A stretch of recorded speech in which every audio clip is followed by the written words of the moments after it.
कि यदि किसी इंसान का देहांत हो जाए तो हम कहते हैं कि इस इंसान का देहांत हो गया, या हम ये कहते हैं कि इस इंसान की मृत्यु हो गई है, या तीसरा शब्द हम क्या बोलते हैं, इंसान का प्राण निकल गया।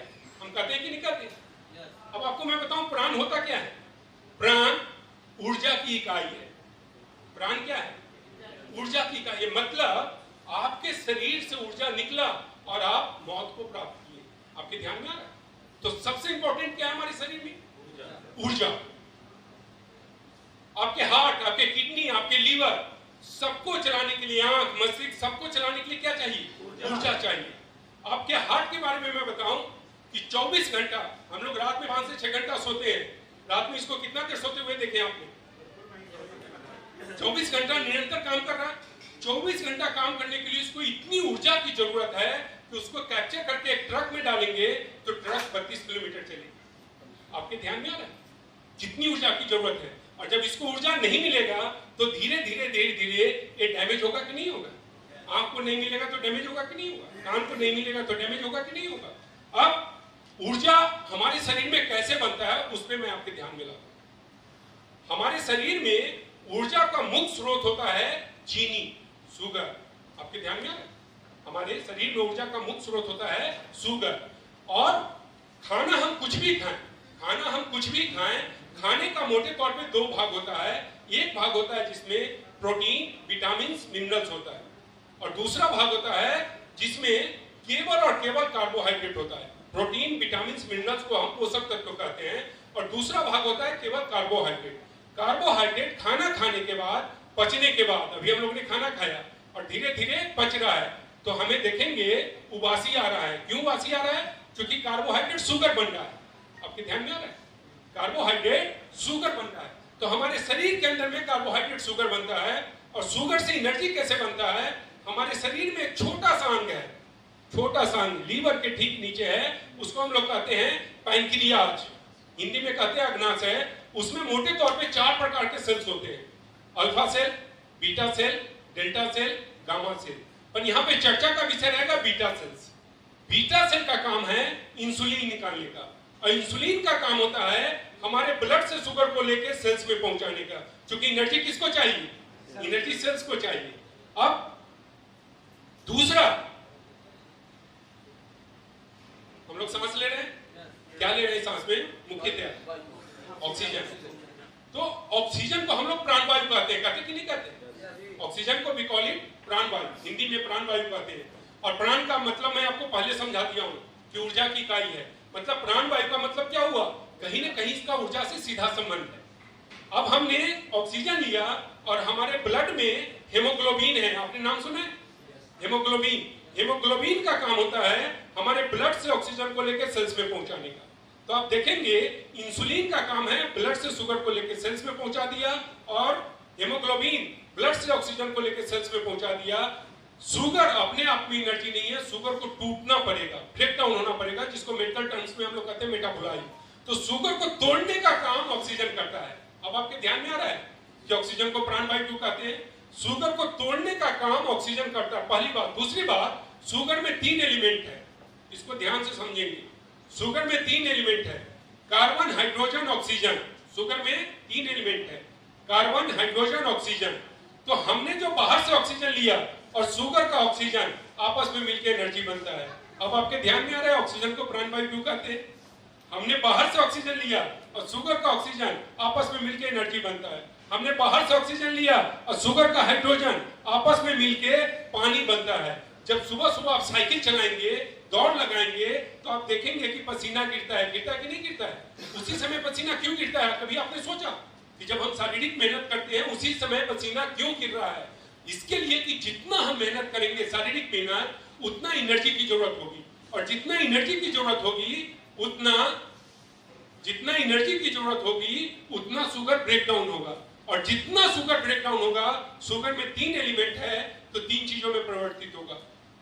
ऑक्सीजन, ऑक्सीजन एनर्जी बनेगा, ऑक्सीजन हाइड्रोजन H2O पानी बन के पसीना के रूप में बाहर आएगा, और carbon CO2 carbon dioxide, oxygen ले रहे हैं हम लोग, क्या छोड़ रहे हैं? कार्बन कहां से आ रहा है? ऊर्जा बनने की प्रक्रिया में। अब आपके ध्यान में आ गया कि ऊर्जा होता क्या है? और ऊर्जा की कितनी मात्रा है, सारे सेल्स को चाहिए, आंख को, नाक को, हृदय को, लिवर को।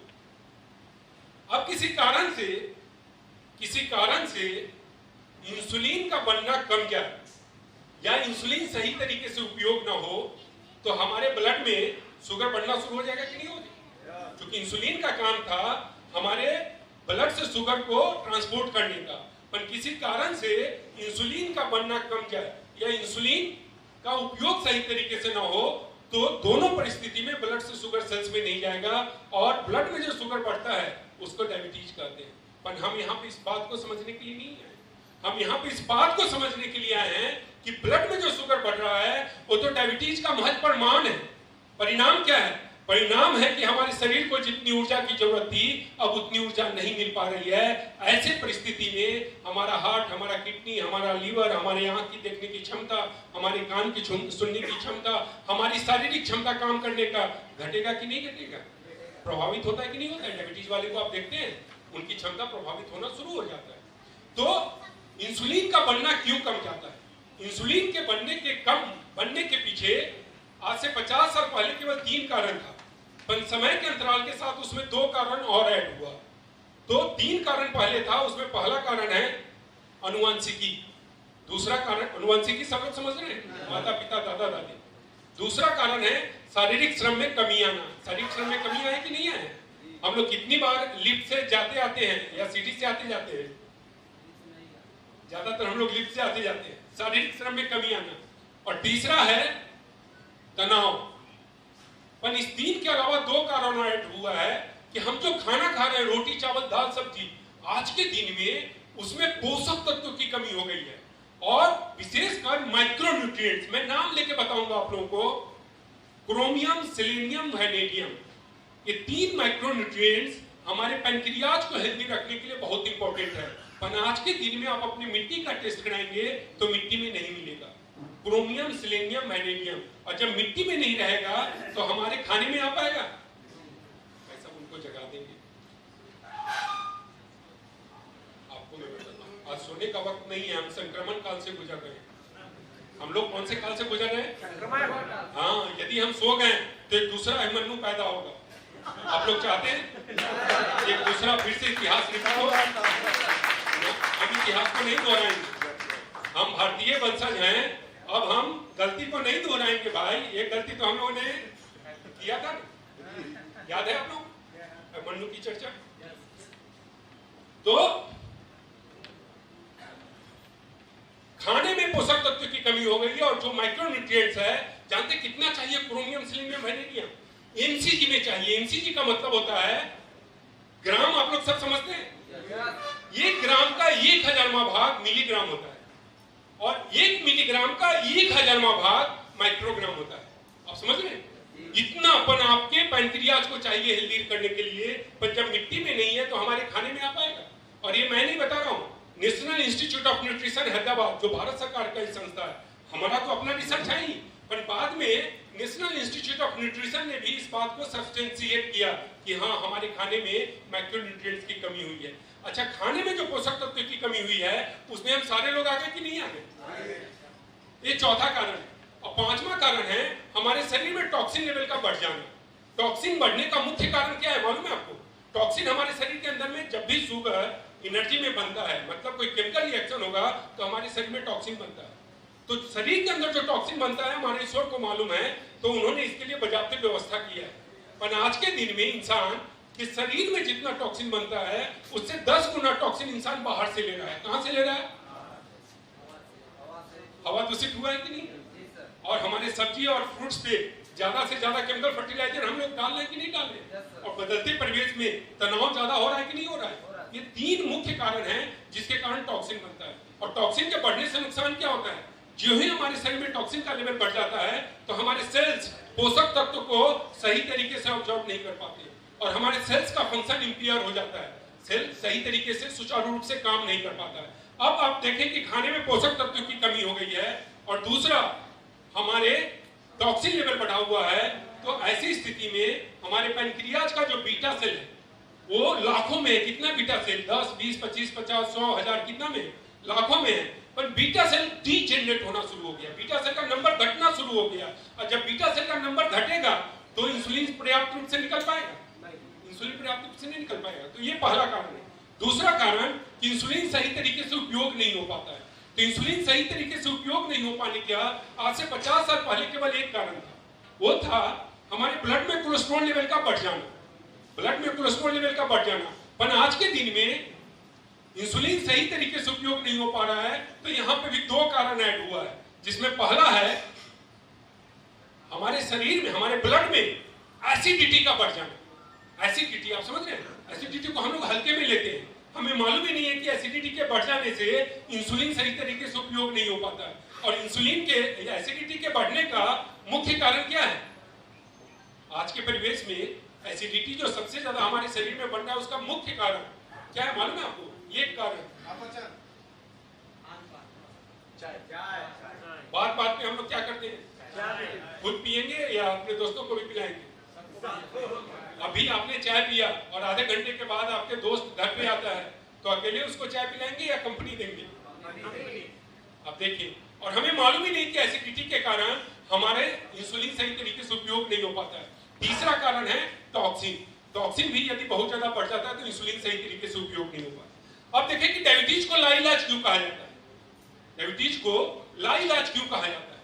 जो हम दवा खा रहे हैं, मैं भारत की बात नहीं करूंगा, चाहे आप यूरोप चले जाएं या आप अमेरिका चले जाएं, दवा का नाम अलग होगा, कंपनी का नाम अलग होगा, दवा का नाम अलग होगा, कंपनी का नाम अलग होगा, पर जो सॉल्ट यूज होता है, जो केमिकल यूज होता है, मोटे तौर से दो प्रकार के केमिकल है। एक का नाम है मेटफॉर्मिन और दूसरे का नाम है ग्लिमिप्राइड। और दोनों का काम क्या है? समस्या है कि बीटा सेल का नंबर घटता जा रहा है। तो मोटे तौर पे आप लोग थोड़ा सा ध्यान लगा के बताएं कि समस्या है कि बीटा सेल का नंबर घटता जा रहा है, तो समाधान क्या होना चाहिए था? बीटा सेल का नंबर बढ़ना चाहिए था। पर हम लोग जो दवा खा रहे हैं वो केवल और केवल क्या कर रहा है?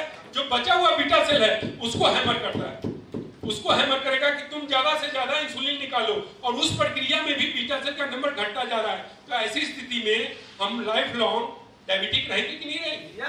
लाइफ लॉन्ग डायबिटिक रहेंगे। तो एलोपैथ में आप देखेंगे कि रिसर्च पे, केवल रिसर्च पे 1 लाख करोड़ से ज्यादा खर्च हो रहा है डायबिटीज की। केवल डायबिटीज के रिसर्च पे 1 लाख करोड़ से ज्यादा खर्च हो रहा है। और आपका कल्पामृत परिवार केवल इतना बड़ा है, आपका कल्पामृत परिवार कितना बड़ा है?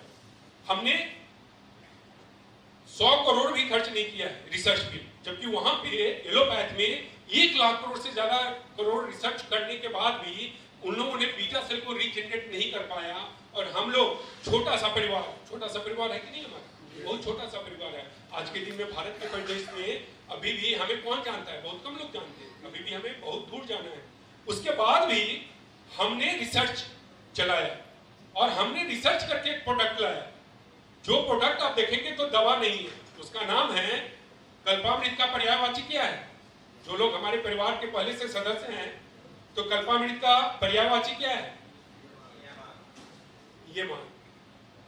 कल्पामृत का पर्यायवाची क्या है? ये मान। आप लोगों ने नाम सुना है? एनर्जी मैनेजमेंट रेगुलेटर, वो दवा है? एनर्जी मैनेजमेंट रेगुलेटर दवा नहीं है। मैं एकदम स्वस्थ हूँ।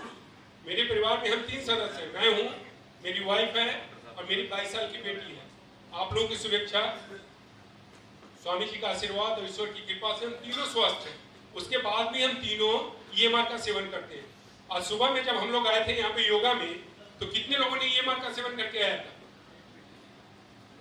हम EMR का सेवन करके आए थे, जबकि मुझे इतना भी परेशानी नहीं है, 0.001% का भी नहीं।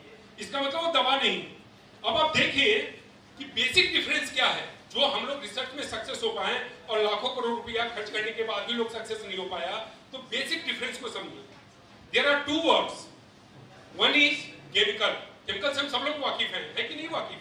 केमिकल जैसे chromium, selenium, vanadium, magnesium, potassium, sodium, आप EMR पे लिखा देखते हैं। और डॉक्टर भी कहीं जाएंगे तो बोलेगा यार ये आपका जो हर्बल प्रोडक्ट है, ये तो एलोपैथ का प्रोडक्ट है, देखो सब पोटेशियम, सोडियम, केमिकल लिखा हुआ है कि नहीं लिखा हुआ है? सब बोलेगा कि नहीं? अरे इतना बड़ा झूठ बोलना, इतना बड़ा बेवकूफी करना, वो भी 300 रुपए के लिए इतना बड़ा झूठ बोल रहे हो यार, कि इस पे पोटेशियम, सोडियम, मैग्नीशियम लिखा हुआ है और इसको आप लोग कौन सा प्रोडक्ट कर रहे हैं? Herbal product. ये तो हर्बल प्रोडक्ट नहीं है। आज इसको समझना है। There are 2 words, one is chemical, जो इंसान बनाता है।